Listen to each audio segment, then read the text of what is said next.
دابا غلا بزاف هاد الكرموس، غلا. دابا تيقول لك 10 دراهم 7 دراهم 8 دراهم 9 دراهم، كل واحد بشحال كيبيع. غالي غالي بزاف هاد العام، ما تقدرش تشري هاد الكرموس دابا على حسب القدره الشرائيه ديال المواطن. تخلص 2500 درهم 3000 درهم في الشهر، راه تقريبا 4 دراهم، راه بزاف الصديق. السلام عليكم. تخيلوا معي للحظة أن فاكهة كانت رمزاً للريف المغربي ومصدراً للرزق لآلاف الأسر ورفيقة مغربة في الصيف لعقود طويلة تختفي فجأة من أمام أعيننا. هذا بالضبط ما حدث مع الهندية. في ظرف سنوات قليلة فقط تحولت حقول شاسعة من التين الشوكي إلى مشاهد صادمة: نباتات جافة، ألواح متآكلة، وحقول بدت وكأنها تعرضت لكارثة طبيعية غير مسبوقة. الكثيرون اعتقدوا أن النهاية قد حانت، لكن السؤال الحقيقي هو: هل انتصرت الحشرة القرمزية فعلاً؟ أم أن المغرب يستعد اليوم لعودة أقوى مما يتخيل الجميع؟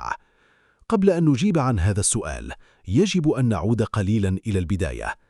الهندية لم تكن مجرد فاكهة موسمية، لقد كانت جزءاً من الحياة اليومية للمغاربة. في دكالة والرحامنة وسوس وأيتبع عمران ومناطق كثيرة أخرى، كان التين الشوكي يمثل ثروة حقيقية، فهو يوفر الغذاء للإنسان والماشية، ويحمي التربة من الانجراف، ويقاوم الجفاف الذي تعاني منه مناطق واسعة من المملكة. ولسنوات طويلة كان وجوده أمراً بديهياً، إلى درجة أن أحداً لم يكن يتخيل اختفاءه يوماً ما. كان ينمو على أطراف الحقول وعلى جنبات الطرق وفي الأراضي القاحلة التي تعجز محاصيل أخرى عن العيش فيها، وكان المزارعون ينظرون إليه كنبتة لا تهزم، قادرة على الصمود في أصعب الظروف. لكن في صمت تام ظهر عدو خطير، عدو صغير جدا في الحجم، لكنه كان قادرا على تدمير آلاف الهكتارات. إنها الحشرة القرمزية، حشرة طفيلية تلتصق بألواح الصبار وتمتص العصارة النباتية بشكل مستمر إلى أن تفقد النبتة قوتها بالكامل. الأخطر من ذلك أن هذه الحشرة تغطي نفسها بطبقة شمعية بيضاء تجعل مقاومتها أمرا صعبا للغاية، ولهذا السبب انتشرت بسرعة كبيرة. حقول كاملة اختفت، وأشجار صمدت لعشرات السنين ماتت في أشهر قليلة فقط. الفلاحون كانوا يشاهدون الكارثة أمام أعينهم دون أن يعرفوا كيف يوقفونها، بل إن البعض بدأ يتحدث عن احتمال اختفاء التين الشوكي من المغرب نهائياً. وكانت المشاهد مؤلمة بالفعل، فالمناطق التي كانت بالأمس القريب مغطاة باللون الأخضر أصبحت أشبه بأراضٍ مهجورة. ألواح الصبار تذبل واحدة تلو الأخرى، والثمار اختفت، ومعها اختفى مصدر دخل مهم لكثير من الأسر القروية. لكن هنا بدأت القصة الحقيقية. في الوقت الذي استسلم فيه الكثيرون، رفض آخرون رفع الراية البيضاء. الفلاح المغربي بطبيعته لا يستسلم بسهولة، وبإمكانيات بسيطة جدا بدأ البحث عن حلول ميدانية. البعض لجأ إلى إزالة الألواح المصابة، والبعض الآخر بدأ بتجربة طرق مختلفة للعلاج. ومع مرور الوقت ظهرت ملاحظة مهمة جدا: النباتات التي كانت تحصل على الماء والعناية كانت أكثر قدرة على المقاومة. هذه الملاحظة البسيطة دفعت العديد من الفلاحين إلى تغيير طريقة التعامل مع الصبار.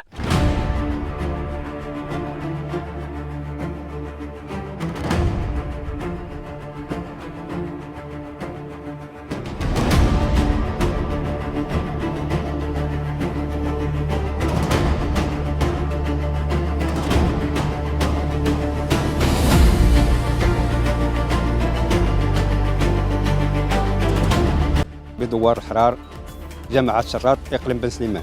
وليدي هذه المنطقة كتعاني بشحال هذه تقريبا واحد العامية كتعاني من هذه الحشرة القرمزية، والناس حتى الناس ما داواتش، ربما ما داواش، الله أعلم. كاين اللي ما اعتناش، حيت العناية هي كل شيء، والاستمرار، حتى الاستمرار في العمل هو اللي يجعل هاد البركة بقات. وكنشكر الله سبحانه على هذا الخير اللي عطانا. كانت قاسه وليدي، تقاس مزيان كاع، ولكن الحمد لله بفضل الله نط وكابرت. واخا يعني نقولوا الحالات ما عنديش زعما الامكانيات، كندير غير البوطه وكنجيب الدواء، والدواء عادي مبيد عادي من الحوانت اللي كيشريو الناس البطاطا والمطيش وداك الشيء هو اللي كنداوي به. وكنزيد معاه زدت معاه مؤخرا زدت معاه شي صابون. ولكن الفايده في الاستمرار. راه شتي الدواء واخا الدواء تغفل لا. علاش؟ حيت هذه الحشره باقا منتشره، حيت الناس ما داواتش. وانا عانيت. باش عانيت حيت الناس ما داواتش. ودابا هذه الحشره ظاهره بيا، الناس اللي حدايا ما داووش، الجيران ديالي ما داووش، وباقي تنعاني. ولكن الحمد لله بفضل الله هذه البركه كاينه. وانا الواحد اللي في هذه المنطقه هنا ما كلشي مشى، والحمد كنشكر الله سبحانه على هذا الخير. وعاوتاني حاجه اخرى، وليت كنعطيه شويه الماء بحال كيصبر. علاش؟ حيت مع الماء شويه بحال كيبرد عليه، حيت كاينه الحراره من الفوق وهذيك الحشره كتقضي عليه. ولكن من عطيته شويه ديال الماء حسيت به ولا الا داويت كيصبر. كنت ملي ما مسقيش كنداويه ما كيصبرش بزاف.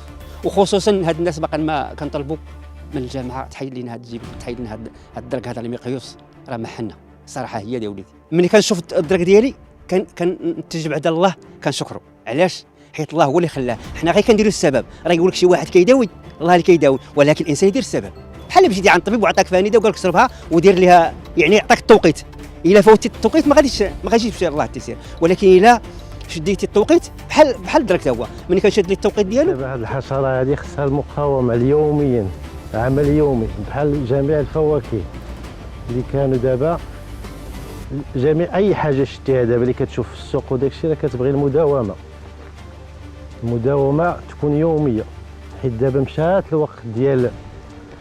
الوقت ديال باش تحيد مره في العام وتجي. كاين اللي كل واحد فين جاي وواحد فين جابته الوقت كيحيد ويمشي مع الطريق وينسى. دابا لا، خص العمل يكون دائم، يعني تفيق لا بدا تخدم على الاقل تخدم واحد 4 سوايع. وزيدوا الشجره الا ما كانتش مهويه يعني تزبر الشجره. بحال اجي تشوفوا دابا مثلا بحال هنا، بحال دابا مثلا هنا الا ما كتزبر، الا كتخلي درجه فوق درجه ولا اللوحه كما كيقولها كل منطقه وهيش كيقول لها، ضروري تدخل لها الحشره. ودابا خص دائم بحال دابا هذه خصها تحيد، هذه دابا خصها تحيد.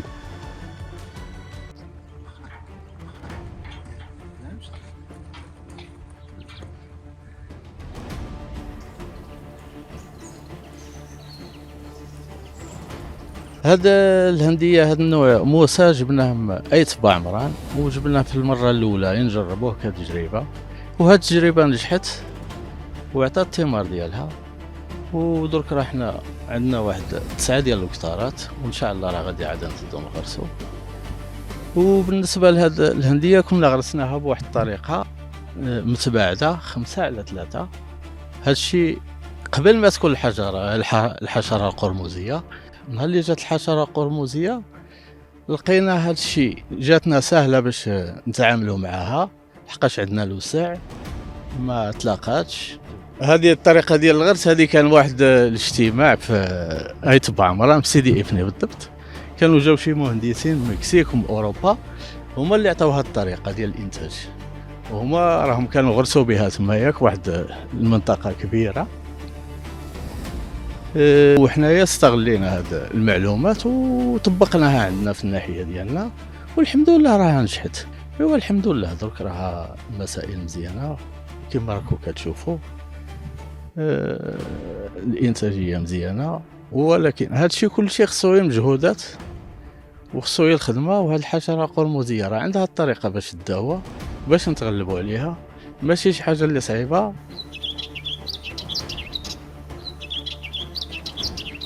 احنا في هاد الضيعه ديال احد المزارعين اللي خدا هاد المبادره ديال انشاء ضيعه ديال تين شوكي، بالرغم انه هاد الصنف هذا ماشي مقاوم للحشره القرمزيه، ولكن بالفضل ديال الحضور ديال هاد المزارع هنايا ويعني والصراع اليومي ديالو من اجل يعني باش يحافظ على هاد الاغراس ديالو هنايا، وصل لهاد النتيجه الجد مرضيه. بالجرادة احنا عندنا كبرنامج ان شاء الله باذن الله كان دايرين باش نزيدوا في توسيع ديال الاغراس ديال التين الشوكي بالاقليم باستعمال واحد الاصناف مقاومه لهاد الحشره القرمزيه.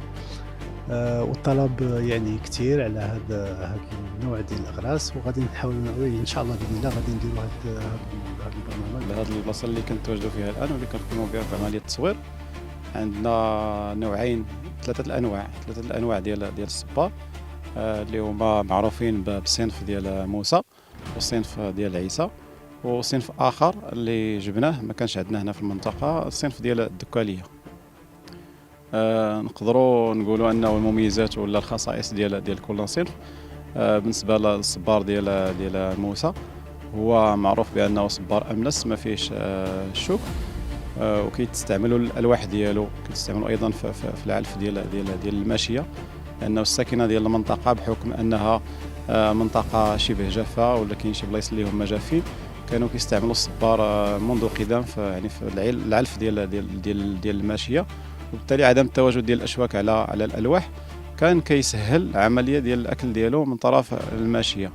بالاضافه للمذاق، العدد ديال البذور اللي كتواجد في كل حبه ديال الهنديه، هذه كاملها خصائص ومميزات اللي تقدر تميز صنف على اخر، وايضا المستهلك كيلقى راحته في صنف على صنف اخر.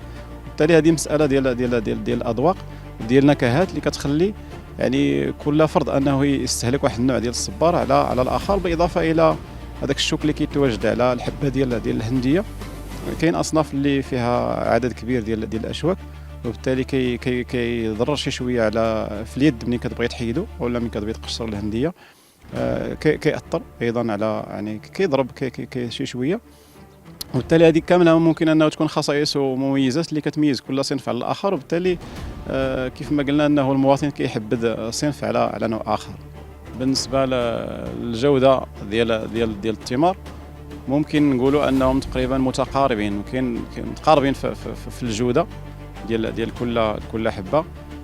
غير كيف ما قلت انه اللي كيميز نوع على نوع هو العدد ديال البذور في كل حبه، ولكن عاوتاني هذه المساله ديال الجوده اذا بغينا نهضروا عليها غنهضروا على فين لاش بغيناها، يعني هذه الهنديه هذه، لانه ملي كنقولوا ان بغيناها مثلا الماشيه راه كنهضروا مثلا على الصنف ديال موسى، لانه قلت بانه لي راكيت ديالو ولا الالواح ديالو سهله للاستهلاك بالنسبه للماشيه، يعني سهل ان تحول العلف، وبالتالي هنا الا كان الشخص بغاه الماشيه راه كنتحدثوا كافضل صنف مثلا كنهضروا على موسى. منين غنقولوا مثلا عيسى راه عاوتاني عنده خصائص اخرى، ملي كنقولوا الدكاليه راه عندها خصائص اخرى، منين غنقولوا الدلاحيه لانه كاينه في الشمال عندها خصائص اخرى، ولكن تنقولوا دائما بانه راه المستثمر يعني في كل صنف كيشوف اشنو بغى من هذا الصنف، لانه ربما تقدر تكون هناك مثلا صناعه تحويليه ولا تثمين ديال هذا المنتوج هذا. خص المستهلك او المستثمر هو اللي يكون عارف اشنو بغى يخرج من هذا الصبار هذا، وبالتالي هذا هو المحدد الاساسي يعني في الاختيار ديال الصنف اكثر من حويجات اخرين. لكن بغينا السوق الوطنيه وبغينا نبيعوه للمواطنين، اكيد المواطن راه كيبغي هذيك الحبه تكون كبيره، كيبغيها تكون حلوه، كيبغيها ما تكونش فيها بزاف ديال العظام اللي كتضر شي شويه على مستوى يعني الجهاز الهضمي او اللي تقدر تشكل ليه اشكال ملي كيبغي يمضغ هذيك الحبه. ولكن ملي نبغيو انه نمشيو بهذا الصبار هذا للصناعات العلفيه او لا حتى اذا الاستخراج ديال الزيوت ديالو او لا في المخللات، راه غادي نختاروا واحد الصنف اللي غادي يكون مناسب مع التوجه ديالنا ولا المراد ديالنا من الاستثمار في يعني في هذه الفلاحه هذه. يعني اول شيء قبل ما نهضروا على كيفاش كنتعاونوا مع القرموزيه، احنا في هذا المكان اللي كنتواجدوا فيه واللي كتشوفوا امامنا، هادو واحد المجموعه ديال يعني قمنا بالتجميع ديالهم من بعد ما تقريبا نقولوا انه اندثر او انتهى من المنطقه عندنا.